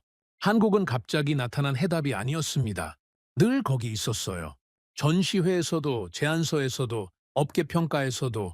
하지만 저는 보지 않으려 했던 겁니다. 15%의 가격 차이에 눈이 멀어서 진짜 중요한 걸 놓쳤던 거죠. 이제 피할 수 없었습니다. 모든 길을 다 막아보니 결국 한 방향만 남았어요. 유럽은 너무 오래 걸리고 일본은 문이 닫혀 있고 중국은 이미 답이 아니라는 걸 확인했고 남은 선택지는 하나뿐이었습니다. 저는 책상 서랍에서 2년 전 제안서 파일을 꺼냈습니다. 한국 조선소에서 보내온 것이었죠. 그때는 검토만 하고 덮어뒀던 자료였어요. 먼지가 쌓인 파일을 열어보니 맨 앞장에 한국 엔진 제조사의 연락처가 적혀 있었습니다. 저는 펜을 들고 그 이름을 다시 적었습니다. 이번에는 지우지 않았습니다. 한국 엔진 제조사와의 미팅이 잡혔습니다. 장소는 함부르크에 있는 저희 회사 본사 회의실이었죠. 한국 측에서 기술이사와 영업 담당자 2명이 직접 날아왔습니다. 저는 솔직히 긴장하고 있었어요. 이게 마지막 선택지라는 걸 알고 있었으니까요. 여기서도 답을 못 찾으면 저는 정말 막다른 골목에 몰리는 거였습니다. 회의실에 들어서기 전 저는 복도에서 잠시 멈춰 섰습니다. 심호흡을 했죠. 지난 몇 주간의 일들이 머릿속을 스쳐 지나갔어요. 2번의 엔진 사고, 보험사의 차가운 전화, 경영진의 따가운 시선. 이번 미팅이 잘 안 되면 저는 어떻게 되는 걸까? 그런 생각이 들었습니다. 회의실 문을 열었을 때 분위기가 예상과 달랐습니다. 중국 측과 미팅했을 때는 화려한 프레젠테이션 자료와 함께 자신감 넘치는 설명이 이어졌거든요. 대형 스크린에 그래프가 띄워지고 모든 지표가 완벽하고 모든 테스트를 통과했고 세계 최고 수준이라는 말들이 쏟아졌죠. 하지만 한국 측은 달랐습니다. 테이블 위에는 두꺼운 기술 문서 몇 권이 놓여 있었고 분위기는 차분하고 절제되어 있었어요. 화려한 영상 자료 같은 건 없었습니다. 한국 측 기술이사 김상무가 먼저 입을 열었습니다. 슈타인호프 씨, 먼저 한 가지 여쭤봐도 되겠습니까? 현재 운항하시는 항로와 평균 부하 조건, 그리고 가장 자주 마주치는 기상 환경이 어떻게 됩니까? 저는 조금 의아했습니다. 보통 영업 미팅에서는 자기 제품 소개부터 시작하잖아요. 그런데 이 사람은 제품 얘기는 꺼내지도 않고 제 상황부터 물어보고 있었습니다. 북대서양에서 지중해까지 왕복하는 항로입니다. 겨울철에는 기상 조건이 상당히 거칠어지고요. 폭풍우를 만나는 경우도 종종 있습니다. 겨울철 최저 기온은 어느 정도까지 내려갑니까? 영하 15도 이하로 떨어지는 경우도 있습니다. 해수 온도도 상당히 낮아지고요. 김상무가 고개를 끄덕이더니 뭔가를 메모했습니다. 그리고 옆에 있던 문서를 펼쳤죠. 북대서양 겨울 항로라면 저희가 권하지 않는 모델이 있습니다. 여기 보시면 이 모델은 온화한 기후 조건에서는 효율이 높지만 급격한 온도 변화가 반복되는 환경에서는 성능 저하가 발생할 수 있습니다. 그래서 귀사의 항로에는 적합하지 않다고 판단됩니다. 저는 잠시 말을 잃었습니다. 지금 이 사람이 뭘 하고 있는 겁니까? 자기 제품을 팔러 왔으면서 첫 마디가 이 제품은 권하지 않는다고요? 김상무님 잠깐만요. 지금 저한테 자사 제품을 사지 말라고 하시는 겁니까? 김상무가 담담하게 대답했습니다. 아닙니다. 맞지 않는 제품을 권하지 않는 것뿐입니다. 저희는 팔고 나서 문제가 생기는 것보다 처음부터 조건에 맞는 제품을 제안하는 게 맞다고 생각합니다. 귀사의 항로 조건에 맞는 모델은 따로 있습니다. 그러면서 그가 다른 문서를 꺼냈습니다. 거기에는 다른 모델의 기술 사양이 적혀 있었죠. 이 모델은 극한 환경에 특화되어 있습니다. 북대서양 겨울 항로에서 운항한 실적이 있고 현재까지 중대한 고장 없이 운영되고 있습니다. 노르웨이 선사 2곳에서 3년째 사용 중인데 별다른 문제 보고가 없었습니다. 저는 그 문서를 받아들고 꼼꼼히 살펴봤습니다. 그런데 읽다 보니 이상한 점을 발견했어요. 성공 사례뿐 아니라 실패 기록도 함께 적혀 있었거든요. 김 상무님, 여기 보면 특정 조건에서 문제가 발생했다는 기록이 있는데요. 이건 뭡니까? 그건 저희가 초기 모델에서 겪었던 문제입니다. 특정 온도 구간에서 연료 공급 시스템에 불안정이 발생했었죠. 영하 20도 이하에서 장시간 운항할 때 간헐적으로 출력 변동이 있었습니다. 그래서 어떻게 하셨습니까? 해당 부분을 전면 재설계했습니다. 연료 예열 시스템을 이중화하고 온도 센서를 추가로 배치했죠. 현재 모델에서는 그 문제가 해결됐습니다. 같은 조건에서 테스트한 결과도 여기 있습니다. 이런 실패 기록을 왜 굳이 보여주시는 겁니까? 보통은 숨기지 않습니까? 김상무가 잠시 저를 바라보더니 말했습니다. 슈타인호프 씨, 저희는 완벽한 제품을 팔 수 없습니다. 세상에 완벽한 엔진은 없거든요. 하지만 어떤 조건에서 문제가 생길 수 있는지, 그리고 그 문제를 어떻게 해결했는지를 아는 것이 중요하다고 생각합니다. 고객이 저희 제품의 한계를 모르고 사용하다가 문제가 생기면 그건 저희 책임이니까요. 그 말을 듣는 순간 저는 뭔가가 달라졌다는 걸 느꼈습니다. 이 사람들은 저를 설득하려고 하지 않았어요. 대신 제가 스스로 판단할 수 있도록 정보를 제공하고 있었죠. 완벽한 보고서보다 불완전한 기록이 더 믿음직하다는 걸 그때 처음 알았습니다. 영업 담당자 박 과장이 가격과 납기에 대해 설명했습니다. 가격은 솔직히 말씀드리면 저렴하지 않습니다. 중국산 대비 상당히 높은 수준이고요. 납기도 최소 8개월은 필요합니다. 저희가 타협할 수 있는 부분이 많지 않아서 죄송합니다. 타협이 어렵다는 건 가격 협상이 안 된다는 뜻입니까? 가격을 낮추려면 어딘가에서 비용을 줄여야 합니다. 그런데 저희는 품질 관리나 테스트 과정에서 비용을 줄이지 않습니다. 그래서 가격이 높은 겁니다. 싸게 드릴 수 있다고 말씀드리면 거짓말이 됩니다. 납기를 좀 더 앞당길 수는 없습니까? 8개월이면 꽤 긴 시간인데요. 박 과장이 고개를 저었습니다. 죄송합니다만 어렵습니다. 저희는 주문 후 제작 방식이라서 각 선박의 조건에 맞게 세부 사양을 조정합니다. 그 과정을 생략하면 품질을 보장할 수 없어요. 빨리 드리는 것보다 제대로 드리는 게 맞다고 생각합니다. 저는 속으로 계산을 해봤습니다. 가격이 비싼 건 예상했던 거였어요. 하지만 8개월이라는 납기는 유럽산의 14개월, 일본산의 18개월에 비하면 훨씬 짧았습니다. 김상무가 덧붙였습니다. 슈타인호프 씨, 한 가지 더 말씀드리겠습니다. 저희 엔진을 선택하시더라도 설치 후 첫 6개월간은 저희 기술진이 원격으로 모니터링을 합니다. 문제가 감지되면 즉시 연락드리고 필요하면 현장에 기술자를 파견합니다. 그 비용은 계약에 포함되어 있습니다. 설치 후에도 모니터링을 해준다고요? 네? 저희는 엔진을 팔고 끝나는 게 아니라 그 엔진이 제대로 작동하는지까지 책임져야 한다고 생각합니다. 문제가 생기면 저희 이름에 흠이 가는 거니까요. 그래서 첫 6개월은 특히 집중적으로 관리합니다. 만약 그 기간에 문제가 생기면요? 저희가 권한 조건 내에서 문제가 생기면 저희가 책임집니다. 부품 교체든 기술 지원이든 추가 비용 없이 해결해 드립니다. 하지만 저희가 권하지 않은 조건에서 사용하시다가 문제가 생기면 그건 저희가 책임질 수 없습니다. 그래서 처음부터 조건을 명확히 하는 겁니다. 저는 그 말을 듣고 한참 동안 아무 말도 하지 못했습니다. 이 사람들은 도망칠 준비가 안 되어 있었어요. 문제가 생기면 책임지겠다고, 대신 처음부터 조건을 명확히 하겠다고. 그게 이 사람들의 방식이었습니다. 미팅이 끝나고 한국 측이 떠난 뒤 저는 회의실에 홀로 남아 한참 동안 생각에 잠겼습니다. 이 사람들은 도대체 뭐가 다른 걸까? 왜 이렇게까지 조심스러운 걸까? 장점을 말하기 전에 먼저 포기할 조건을 말하고, 성공 사례보다 실패 기록을 먼저 보여주고, 가격을 낮출 수 없다고 솔직하게 인정하고, 그날 밤 호텔방에서 미팅 내용을 정리하다가 문득 깨달은 게 있었습니다. 김상무가 했던 말들을 다시 떠올려 보니 모든 문장이 같은 방향을 가리키고 있었어요. 한계를 먼저 말한 이유, 실패 조건을 숨기지 않은 태도, 납품하지 않겠다는 판단 기준. 그건 단순한 겸손이 아니었습니다. 한 번 문제가 터지면 모든 걸 잃는다는 걸 뼈저리게 아는 사람들의 방식이었어요. 저 조심스러움은 약점이 아니라 살아남은 자들의 본능이었던 겁니다. 저는 그제야 이해했습니다. 이 사람들은 기술을 파는 게 아니었어요. 멈추지 않는 조건을 관리하는 사람들이었습니다.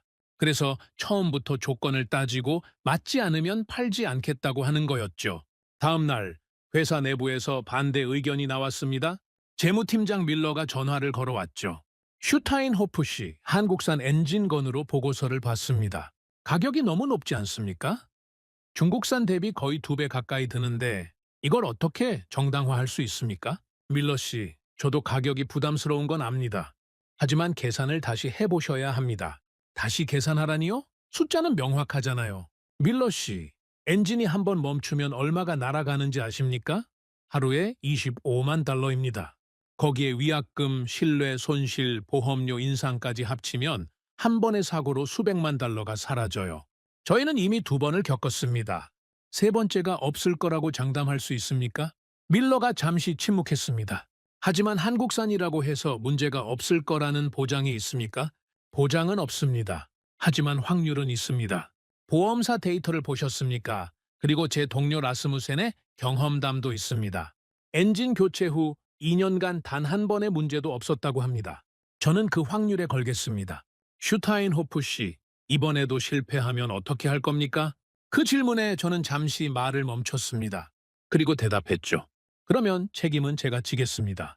제 이름으로요? 전화를 끊고 나서 저는 계약서를 다시 펼쳤습니다. 문장 하나하나가 눈에 들어왔어요. 가격, 납기, 보증 조건, 기술 지원 범위. 그런데 이상하게도 그 숫자들이 단순한 계약 조건으로 느껴지지 않았습니다. 하나하나가 책임의 무게로 읽혔어요. 펜을 들었습니다. 손이 미세하게 떨렸어요. 계약서 마지막 장, 서명란이 저를 기다리고 있었죠. 잠시 망설였습니다. 정말 이게 맞는 선택일까? 아직도 확신이 100%는 아니었어요. 하지만 한 가지는 분명했습니다. 지금까지 만난 사람들 중에서 한국 측만큼 솔직하게 자기 한계를 인정한 사람은 없었다는 것, 그리고 그 솔직함이 저에게는 어떤 화려한 프레젠테이션보다 더 믿음직하게 느껴졌다는 것. 저는 펜을 움직였습니다. 마르쿠스 슈타인호프, 제 이름을 적었습니다. 서명을 마친 뒤 저는 스스로에게 말했습니다. 아무에게도 들리지 않는 목소리로요. 이 선택이 틀리면 책임은 전부 내가 진다. 창밖을 바라봤습니다. 멀리 항구의 불빛이 보였어요. 저 바다 어딘가에서 폭풍이 기다리고 있겠죠. 북대서양 겨울 항로. 그곳에서 이 선택이 옳았는지 증명될 겁니다. 아직은 아무것도 확실하지 않았어요. 확실한 건 단 하나, 이제 돌아갈 수 없다는 것뿐이었습니다. 엔진 교체가 완료된 건 8개월 뒤였습니다. 한국 측이 말한 대로 정확히 8개월. 하루도 늦지 않았죠. 함부르크 항구에서 새 엔진이 탑재된 배를 처음 봤을 때 저는 묘한 감정을 느꼈습니다. 기대 반, 불안 반이었어요. 이게 정말 맞는 선택이었을까? 아직은 알 수 없었습니다. 바다에서 증명되기 전까지는요. 첫 시험 운항은 순조로웠습니다. 근해에서 며칠간 테스트를 했는데 엔진은 안정적으로 작동했어요. 출력도 일정했고 이상 징후도 없었죠. 한국 측 기술자 2명이 함께 탑승해서 모든 수치를 점검했습니다. 그들은 매시간 엔진 로그를 확인하고 작은 변동에도 메모를 했어요. 김상무가 마지막 날 저에게 말했습니다. 슈타인호프 씨, 시험 운항 결과는 양호합니다. 하지만 진짜 테스트는 이제부터입니다. 북대서양 겨울 항로, 그곳에서 어떻게 버티는지가 중요하죠. 알고 있습니다. 솔직히 긴장됩니다. 긴장하시는 게 맞습니다. 저희도 긴장하고 있으니까요. 첫 6개월간 원격 모니터링을 계속하겠습니다. 이상 징후가 감지되면 즉시 연락드리겠습니다. 그렇게 시험 운항이 끝나고 드디어 실전이 시작됐습니다. 12월 초 북대서양 겨울 항해가 시작됐습니다. 함부르크를 출발해 지중해까지 가는 익숙한 항로였죠. 하지만 이번에는 느낌이 달랐습니다. 새 엔진이 탑재된 첫 번째 겨울 항해였으니까요. 출항 전날 밤 저는 잠을 이루지 못했습니다. 창밖으로 항구의 불빛을 바라보면서 온갖 생각이 머릿속을 맴돌았어요. 만약 또 멈추면 어떡하지? 이번에도 같은 일이 반복되면 나는 어떻게 되는 거지? 한국 엔진이라고 해서 다를 게 있을까? 출항 당일 아침 선장이 저를 불렀습니다. 슈타인호프 씨, 기상 예보 보셨습니까? 네, 봤습니다. 북대서양 중반부터 기상이 나빠진다고 하더군요. 나빠지는 정도가 아닙니다. 상당히 거친 날씨가 예상됩니다. 풍속 25m 이상, 파고 60m 이상, 올겨울 들어 가장 강한 폭풍이 올 수도 있다고 합니다. 저는 잠시 침묵했습니다. 하필이면 첫 항해에 이런 기상이라니.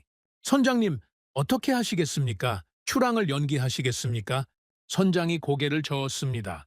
연기하면 화물 인도가 늦어집니다. 이미 한 번 신뢰를 잃은 상황에서 또 지연되면 고객들이 떠나갈 겁니다. 예정대로 출항합니다. 알겠습니다. 슈타인호프 씨, 한 가지 묻겠습니다. 새 엔진 믿어도 됩니까? 그 질문에 저는 잠시 망설였습니다. 솔직히 100% 확신은 없었거든요. 하지만 이렇게 대답했습니다. 선장님, 제가 제 이름을 걸고 선택한 엔진입니다. 믿어주십시오. 선장이 저를 똑바로 쳐다봤습니다. 그리고 고개를 끄덕였죠. 좋습니다.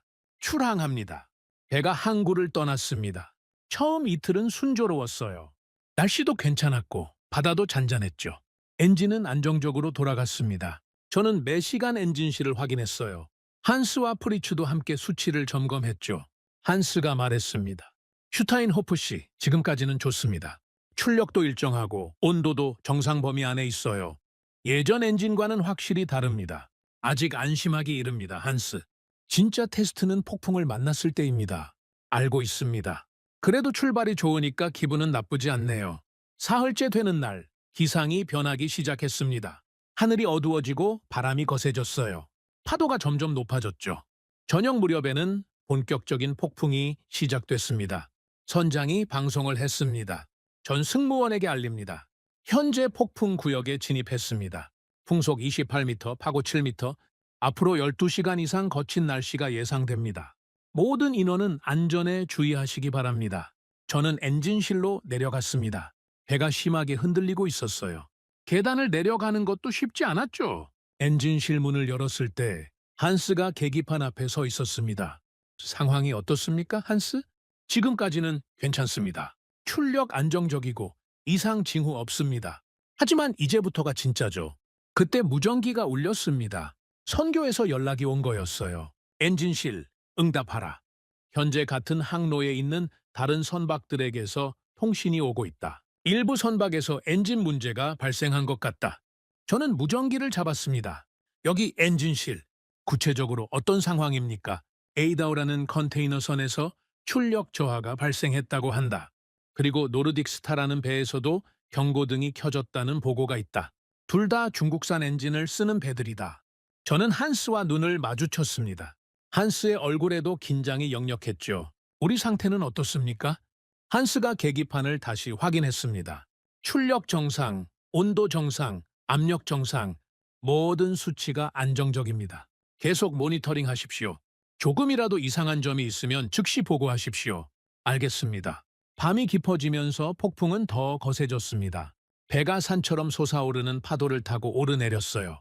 선체가 삐걱거리는 소리가 들렸죠. 저는 엔진실에 남아서 계속 수치를 지켜봤습니다.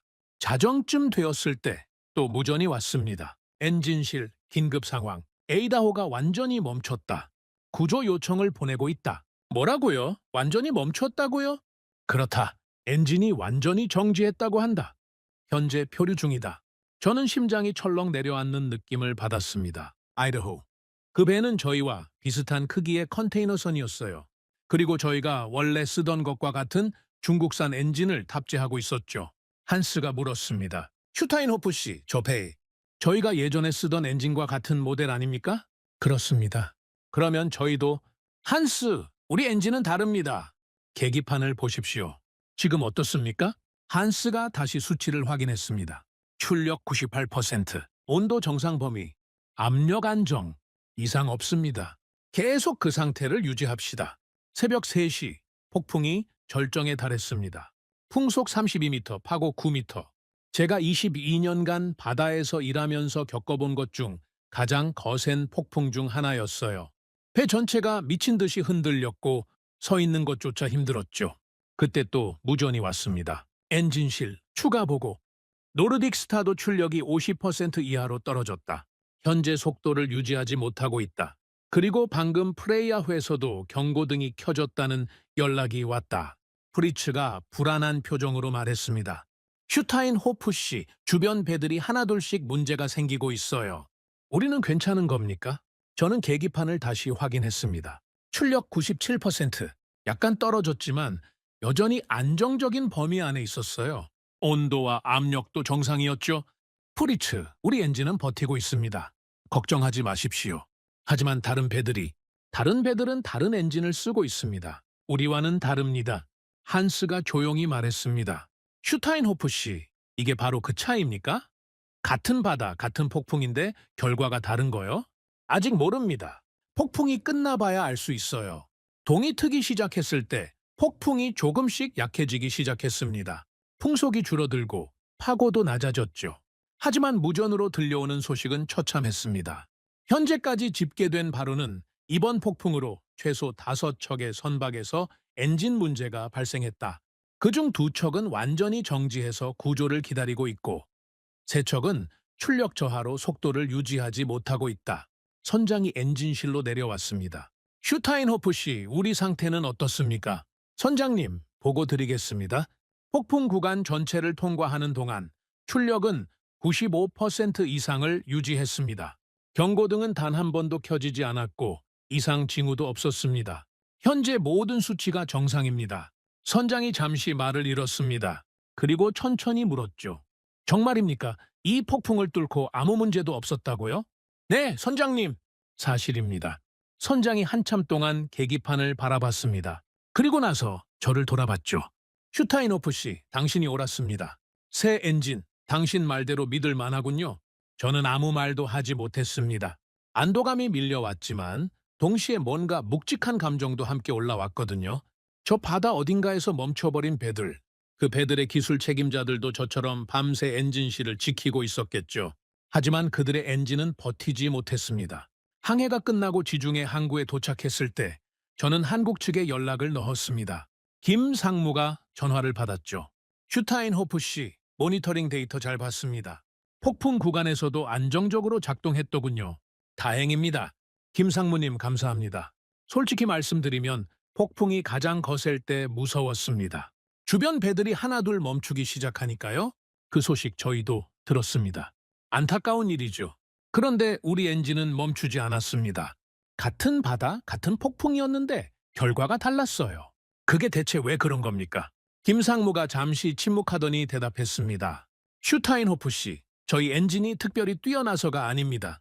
다만 저희는 이런 극한 상황을 가정하고 설계했을 뿐입니다. 바다는 예측할 수 없으니까요. 그래서 저희는 최악의 상황에서도 버틸 수 있도록 만드는 겁니다. 최악의 상황을 가정한다. 네, 좋은 조건에서 잘 돌아가는 건 당연한 거죠. 중요한 건 최악의 조건에서도 멈추지 않는 겁니다. 저희는 그걸 목표로 합니다. 전화를 끊고 나서 저는 창밖을 바라봤습니다. 지중해의 푸른 바다가 눈에 들어왔어요. 며칠 전 겪었던 폭풍이 거짓말처럼 느껴졌죠. 바다는 모두에게 공평했습니다. 같은 파도, 같은 바람, 같은 추위. 조건은 똑같았어요. 하지만 결과는 달랐습니다. 어떤 배는 멈췄고 어떤 배는 멈추지 않았죠.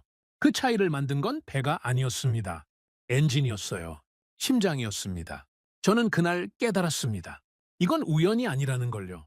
같은 조건에서 같은 시험을 치렀을 때 결과가 다르다면 그건 실력의 차이입니다. 그리고 그 실력은 하루아침에 만들어지는 게 아니죠. 수십 년간 실패하고 개선하고 또 실패하고 또 개선하면서 쌓아온 것들. 그게 바로 신뢰라는 겁니다. 한국 엔진은 그 신뢰를 증명했습니다. 가장 거센 폭풍 속에서 가장 혹독한 조건에서 멈추지 않음으로써요. 폭풍을 뚫고 무사히 항해를 마친 뒤 모든 것이 달라지기 시작했습니다. 처음에는 작은 변화였어요. 하지만 그 작은 변화들이 모여서 결국 큰 흐름이 됐죠. 가장 먼저 달라진 건 회사 내부의 분위기였습니다. 배버 사장이 직접 저를 불렀어요. 사장실에 들어갔을 때 그의 표정이 예전과 달랐습니다. 2년 전 중국 엔진 사고가 터졌을 때는 차갑고 날카로운 눈빛이었는데 이번에는 뭔가 다른 빛이 있었죠. 슈타인호프 씨, 앉으시오. 저는 자리에 앉았습니다. 배버 사장이 서류를 넘기며 말했습니다. 이번 겨울 항해 보고서를 봤습니다. 폭풍 구간에서도 엔진이 완벽하게 작동했다면서요? 네, 사장님. 출력 95% 이상을 유지했고 경고등은 한 번도 켜지지 않았습니다. 같은 항로에 있던 다른 배들은 여러 척이 문제가 생겼다고 들었소. 그런데 우리 배만 멀쩡했다? 그렇습니다. 배버 사장이 잠시 침묵했습니다. 그리고 천천히 말했죠. 슈타인호프 씨, 솔직히 말하겠소. 당신이 한국 엔진으로 교체하겠다고 했을 때 나는 반대였소. 가격이 너무 비쌌고 이미 한 번 실패한 판단을 했던 사람의 두 번째 선택을 믿기 어려웠소. 그 말이 가슴에 찔렸습니다. 하지만 사실이었으니까요. 하지만 결과가 말해주고 있소. 당신이 옳았소. 이번 건은 당신 덕분이오. 저는 잠시 말을 잃었습니다. 배버 사장에게서 이런 말을 들을 줄은 몰랐거든요. 사장님 감사합니다. 하지만 저도 확신이 없었습니다. 솔직히 폭풍이 가장 거셌을 때 무서웠습니다. 무섭지 않은 사람이 어디 있겠소? 중요한 건 두려움 속에서도 올바른 판단을 했다는 거요. 그게 진짜 전문가 아니겠소? 베버 사장이 서류를 하나 꺼냈습니다. 그래서 나도 결정을 내렸소. 나머지 두 척도 엔진을 교체하겠소. 같은 한국산으로. 정말입니까? 당연하지. 한 척이 증명했으면 됐소. 나머지도 같은 방식으로 가는 게 맞소. 비용이야 들겠지만 또다시 바다 한가운데서 멈추는 것보다는 낫지 않겠소?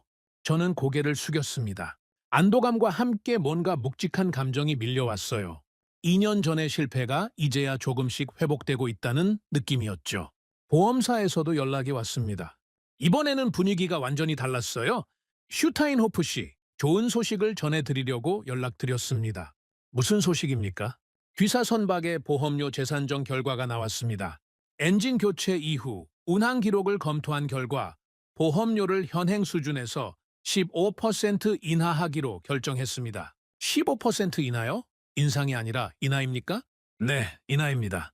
한국산 엔진의 안정성이 데이터로 확인됐고 이번 겨울 항해 기록이 특히 좋은 평가를 받았습니다. 같은 폭풍 구간에서 다른 선박들이 문제를 겪은 반면 귀사 선박은 아무런 이상 없이 통과했다는 기록이 저희 시스템에 남아 있거든요. 저는 전화를 끊고 한참 동안 멍하니 앉아 있었습니다. 불과 몇 달 전만 해도 보험사에서 25% 인상을 통보했었는데 이제는 오히려 15%를 깎아준다고요. 세상이 달라진 느낌이었습니다. 하지만 진짜 변화는 그 다음부터였습니다. 어느 날 오랜 업계 지인에게서 전화가 왔습니다. 그리스 선사에서 기술이사로 일하는 파파도플로스였죠. 슈타인호프, 오랜만이네. 요즘 잘 지내나? 파파도플로스, 반갑군. 무슨 일인가? 다짜고짜 물어서 미안한데 자네 회사 배가 이번 겨울 폭풍에서 아무 문제 없이 통과했다면서? 그거 사실인가? 사실이네. 어떻게 알았나? 업계에 소문이 돌고 있어. 같은 폭풍에서 여러 척이 멈췄는데 자네네 배만 멀쩡했다고. 도대체 뭐가 다른 건가? 엔진을 교체했네. 한국산으로. 전화기 너머로 잠시 침묵이 흘렀습니다. 한국산? 자네가 한국산 엔진을 썼다고? 그렇네. 왜 이상한가? 이상한 게 아니라 놀라운 거지. 자네가 원래 그쪽에 별로 관심 없었잖아. 유럽이나 일본 쪽을 선호했던 걸로 기억하는데 나도 생각이 바뀌었네. 상황이 그렇게 만들었어. 파파도플로스가 한참 동안 뭔가를 생각하더니 물었습니다. 슈타인호프, 솔직하게 말해줘. 한국산 엔진 진짜 괜찮은 건가? 우리도 지금 새 배를 발주하려고 하는데 엔진 선택 때문에 고민 중이거든. 내 경험으로는 괜찮았네? 아니, 괜찮은 정도가 아니라 기대 이상이었어. 같은 조건에서 다른 배들이 멈췄을 때 우리 배만 멈추지 않았으니까 그게 모든 걸 말해주는 거 아닌가? 그렇군.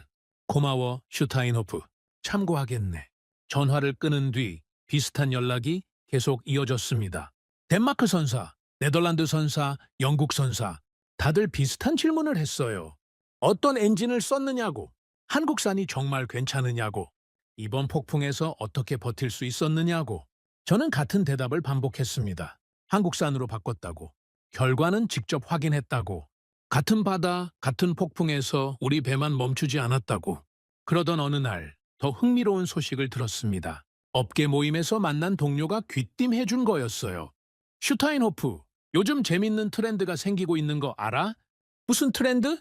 중국 조선소에 배를 발주할 때 엔진을 지정하는 선사들이 늘고 있어. 엔진을 지정한다고? 어떻게? 간단해. 계약할 때 조건을 거는 거지. 배는 중국에서 만들어도 되는데 엔진은 한국산으로 달아라. 그래야 계약한다. 이렇게. 저는 잠시 말을 잃었습니다. 배는 중국에서 만들고 엔진은 한국산으로 단다. 그런 조합이 가능하단 말입니까? 그게 실제로 되나? 중국 조선소에서 받아들여? 받아들이지. 요즘은 수주 경쟁이 치열하니까. 선주가 원하면 맞춰줄 수밖에 없어. 그리고 솔직히 중국 조선소들도 알고 있어. 자기네 엔진이 아직 신뢰를 못 받고 있다는 거. 그래서 한국 엔진이면 가능하다 이렇게 나오는 거지. 중국 조선소가 한국 엔진을 인정한다는 뜻인가? 인정한다기보다는 현실을 받아들이는 거지. 배를 수주하려면 어쩔 수 없으니까. 선주들이 점점 엔진 국적을 따지기 시작했거든. 예전에는 그냥 조선소에 맡겼는데 이제는 아니야. 배는 어디서 만들든 상관없는데 심장은 검증된 걸 달아라. 이게 요즘 분위기야. 저는 그 말을 듣고 한참 동안 생각에 잠겼습니다. 배의 국적보다 심장의 국적이 중요해지고 있다. 세상이 정말 바뀌고 있었어요. 며칠 뒤 저는 한국 측 김상무에게 연락을 넣었습니다. 김상무님, 요즘 업계에서 재밌는 이야기를 들었습니다. 어떤 이야기입니까?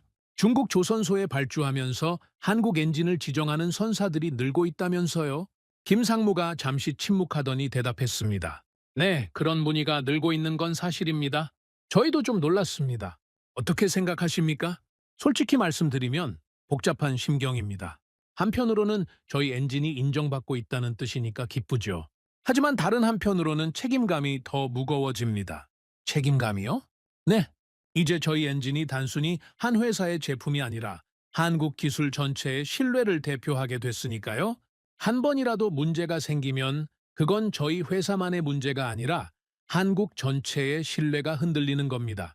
그래서 더 조심스러워지는 거죠. 그래서 처음 만났을 때 그렇게 까다롭게 조건을 따졌던 겁니까? 그렇습니다. 저희는 팔 수 있는 것과 팔면 안 되는 것을 구분합니다. 조건이 맞지 않으면 거절하는 게 장기적으로 모두에게 이익이니까요. 한 번 문제가 터지면 그동안 쌓아온 모든 게 무너질 수 있거든요. 저는 그 말을 듣고 고개를 끄덕였습니다. 이제야 모든 게 이해됐어요. 처음 미팅에서 김상무가 보여줬던 그 조심스러움, 그 보수적인 태도, 그건 단순한 성격이 아니었습니다. 수십 년간 쌓아온 신뢰를 지키기 위한 방식이었던 거죠. 몇 주 뒤, 저는 국제해운 컨퍼런스에 참석했습니다.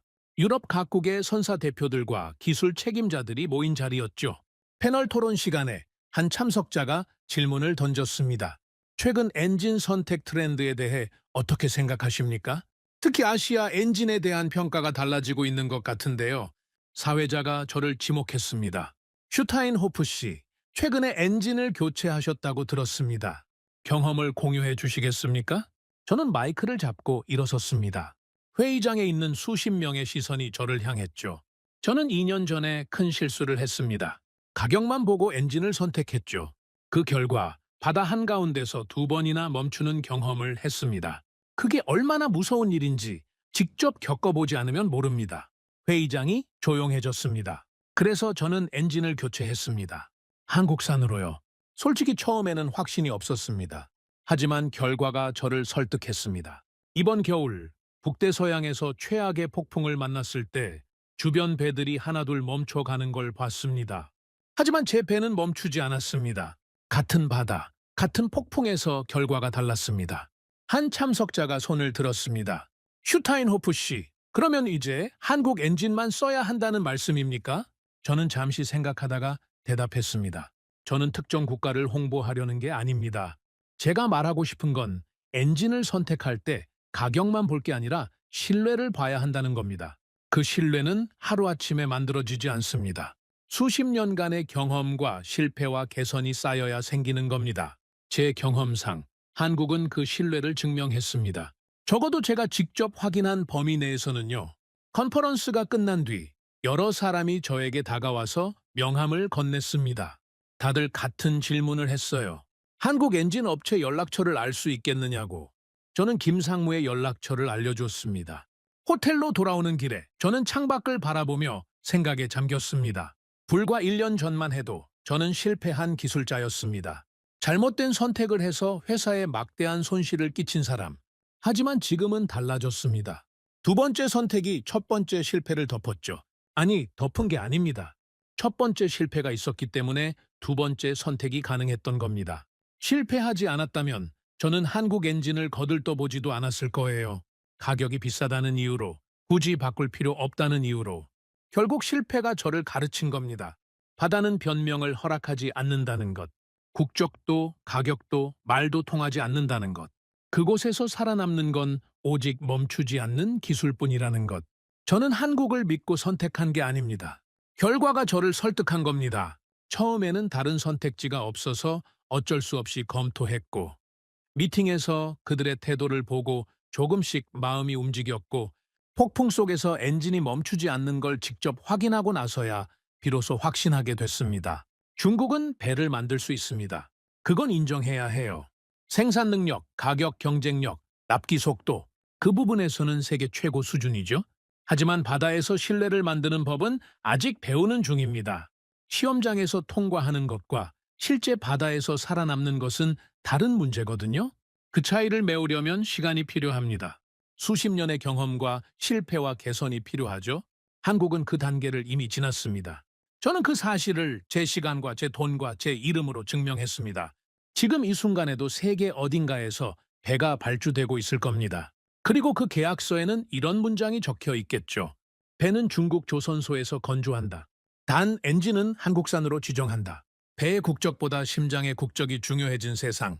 저는 그 변화를 직접 목격했습니다. 아니, 그 변화의 일부가 됐습니다. 이제 저는 더 이상 배를 볼 때 외형을 먼저 보지 않습니다. 대신 이렇게 묻습니다. 심장은 뭘 달았느냐고, 엔진은 어디 것이냐고? 그 질문에 대한 대답이 그 배의 운명을 결정합니다.